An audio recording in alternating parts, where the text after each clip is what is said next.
সাল্লাল্লাহু আলাইকা ইয়া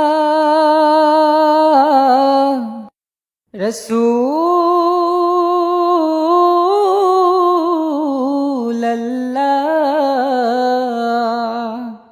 ওয়া সাল্লামা আলাইকা ইয়া হাবিবাল্লাহ।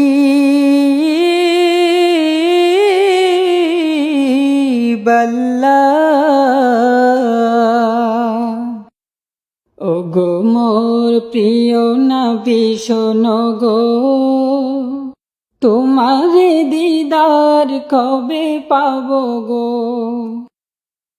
একবার দেখা দিয়ে আমারে হৃদয়, একবার দেখা দিয়ে আমারে হৃদয় শীতল করে তুমি দাও না গো। ওগো মোর প্রিয় নবী শোনো গো, তোমারে দিদার কবে পাবো গো।